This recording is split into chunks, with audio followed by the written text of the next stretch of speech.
Hello humans and welcome. I'm Rock99 and I'm here for you with Rodin Beautiful. and another video. This time I want to talk about Bayonetta 3. I have to admit I've actually approached the Bayonetta franchise very recently, because I've never really liked the way the heroine is portrayed. But when I finally decided to give it a chance, I ended up liking these games a lot, while also appreciating Bayonetta's characterization. So I was really waiting for this last entry. But before starting, I care to say something, because the game release came with a controversy related to what is kind of a problem within the video game industry. It is a known fact that the voice actors here are unfortunately very underrated. Just think that most video games are available in English only or with the translated text by original voice acting. And it's also true that entire video games can be made without voice acting at all. So I understand any complaints voice actors like Helena Taylor may have, but my support ended as soon as she asked the fans to boycott Bayonetta 3. I understand everything, but I don't think that her personal issues with Platinum Games had the right to encourage fans and potential customers to not recognize and reward the work of all the other people behind Bayonetta 3 development. In the end, she was replaced by Jennifer Hale, who I think did a great job in giving voice to the new Bayonetta.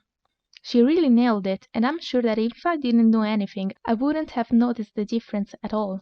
Anyway, I wasted more time than this matter deserved, so Let's dance, baby! Bayonetta 3 is an action-adventure hack-and-slash video game. Like its prequels, it has a third-person perspective, and the gameplay goes through combat and puzzle-solving sequences with optional challenge stages that give rewards if cleared. The player can customize Bayonetta's fighting styles and combos with a variety of weapons and skills. And while some characteristics of Bayonetta 1 and 2 combat system have been kept, like the witch time and redesigned torture attacks, Bayonetta 3 introduced new revolutionary mechanics. It is now possible to use the Demon Slave ability, which allows Bayonetta and the player to directly control the summoned demons during fights. The demons available are a lot, and there are new ones older than Bayonetta's iconics like Gomorrah and Madama Butterfly. I really appreciated how this mechanic was introduced, since it is directly related to the franchise's new enemies, the Homunculi, which couldn't be fought by demons if not under Bayonetta's direct control. I also really like that during combat, if the demon summoned takes too much damage, Bayonetta loses control of it and may end up being attacked as well. Another new important mechanic is the Demon Masquerade ability. This replaces Beast Within, and allows Bayonetta to transform into an humanoid version of her demons, while also obtaining their skills. I really like these character designs not the train, and it was cool to see Bayonetta's variants from the different realities of the multiverse, even the ones you see in the background at the end. Another interesting fact about the gameplay is that it has references to other genres like it happens sometimes in prequels too. These references are often related to the demon you use when you fight a boss, like the kaiju battle with the Sin Gomorrah, or the rhythm game with Balzebul, for example. These were spectacular to watch and play. We also had the chance to experience a retro-style stealth gameplay with Jean. Speaking of playable characters, in Bayonetta 3 we meet for the first time Viola, an Umbran witch in training that brings with her a whole new set of mechanics. Viola has only one weapon, a katana, and one demon related to it available. And when this one is summoned, it can't be controlled, and Viola has to fight with her bare hands. She doesn't have a demon masquerade, but she can boost and run really fast, especially when her body is on fire. She also has a grappling hook that didn't suggest predictable outcomes at all, right? I personally really enjoyed the new features of Bayonetta 3 gameplay. I liked a lot how I could control the redesigned demons and all the different weapons and abilities that came with them, but I have to admit that the game encourages to use Demon Slave too much, and the demons draw away all the attention from Bayonetta herself. Even if you try to play like in the prequels, it results more effective in combat to use Demon Slave anyway. Another thing that has been pointed out by many on the internet related to the new mechanics is that environments are empty.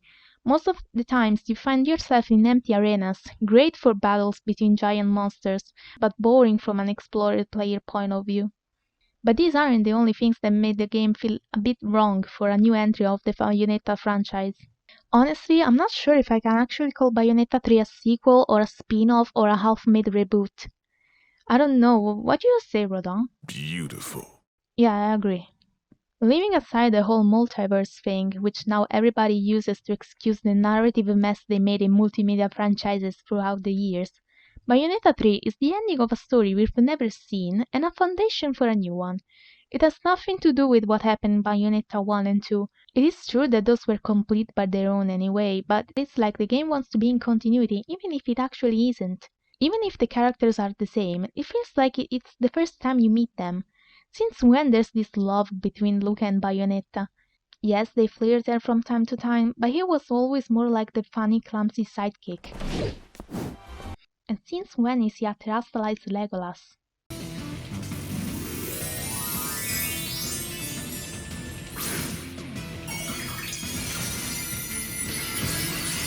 Oh yeah, but it's just another reality in a multiverse, so we can just do whatever we want, I guess.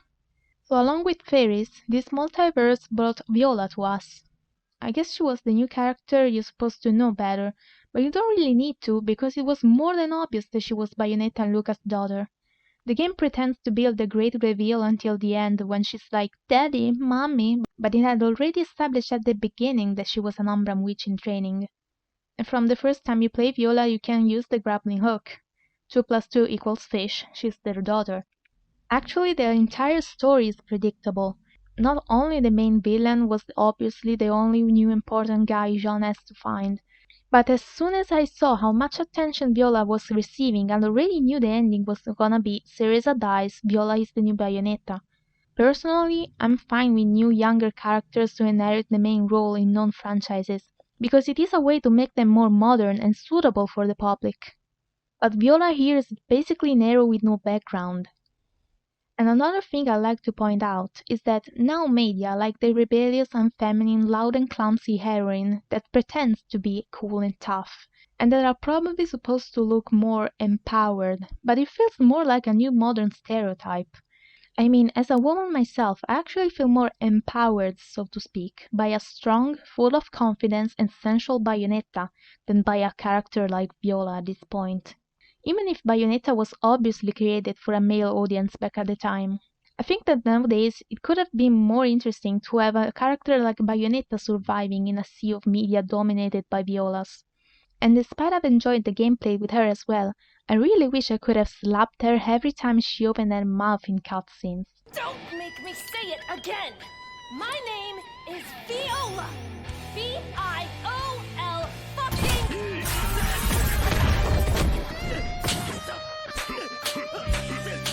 And about these cutscenes, something that bothered me a lot was that I never laughed with Viola. Most of the times I felt sorry for her. As sorry as I felt for those dancing zombie soldiers that ended up crushed by Gomora's feet. May they all find rest. In general, comedy here was awkward. Probably because before Bayonetta faced everything behaving like she was sure about her victory. But here the first thing you see is her dying, so... How can someone make jokes and laugh at the gags when the universe is threatened by something that not even the main character can fight? And here we're talking about a strong main character. Another problem is that the plot feels so disconnected between chapters and also irrelevant. John's chapters end up interrupting the main narrative instead of supporting it. And I don't know if it was because I was having too much fun with my demons, but at the end of every chapter, when Bayonetta managed to collect a Chaos Gear, I was always like, oh yeah, I was here because of this. It is like the whole attention was put on Bayonetta's demons while everything else has been overlooked. And for as much as I personally liked Bayonetta 3, it didn't feel like Bayonetta at all. Neither for its gameplay nor for the story, which doesn't make it a decent sequel by the way. To be honest, there is one thing that I truly hated, the final boss fight and the whole ending. I don't know, but it felt so disappointing and unnecessarily long that I almost quitted without completing the game. The Singularity was an extremely powerful enemy, and I was waiting for the most epic boss battles of all time, followed by an emotional ending that I already knew had to put an end to Bayonetta's story to begin Viola's. But the first thing you get is the kaiju boss fight that you've already seen, then you fight one of Singularity's form and it's pretty tough, okay? Then the game rewards you with a showcase of all the possible Bayonetta variants you can dream about, but that don't really help you do anything. Then you have to replay the copy and paste sequence from the intro. Then the game brings back Bayonetta 1 and 2 to make you go like if you don't think that if the previous games were both independent realities as well, their continuity shatters in favor of just another mind-breaking multiverse. Things happen, and when you think that the game has finally come to an end, when Bayonetta gently lies down and shatters into shiny pieces, Viola appears and forces you to fight with a dark Bayonetta while she shouts at you what is going on. You're just the darkness Archie left behind! And when you defeat this other boss, you get 10 more minutes of credits and dances and the cutscene that confirms Viola as the new Bayonetta. As if I didn't get it already. My patience has been tested. To me, it all could have been more emotional if only they ended with Bayonetta dying after her performance, because my already low level of emotion had drained when everything else happened after. So Viola being called Bayonetta just pissed me off at the end. I wasn't engaged at all anymore. So in conclusion, I really liked Bayonetta 3 for its gameplay, and I'm actually happy it was rewarded at the Game Awards as the best action game, even if every time, instead of surprising you with Bayonetta's powerful skills and spells, the game is more like look how cool Bayonetta's demons are. I'm also curious to see the spin-off announced. The aesthetic looks adorable, and I'm curious to see this more innocent and naive side of Bayonetta. Regarding Viola, like I said, I'm not really against the idea of her being the new main character. I'd like to see how the gameplay and the story with her will go, but I'm not really into the idea of her being the new Bayonetta, because Bayonetta's character will always stand out between other heroines. I know and understand why the way she has been portrayed can be perceived as wrong nowadays from certain points of view. I don't like that kind of representation and fan service in media either. But the way she behaved and the way she was shown were also what made her unique. So I'd rather see the franchise simply changing from Bayonetta to Viola, honestly. With that said, thank you so much for watching. Leave a like and subscribe for more, and let me know in the comments what you think, if you agree or disagree with what I said, or if there's something in particular you'd like to mention. For more content and to know more about my reviews, follow me on socials too. You'll find the links in the description. Thank you again and see you soon. Bye! Beautiful.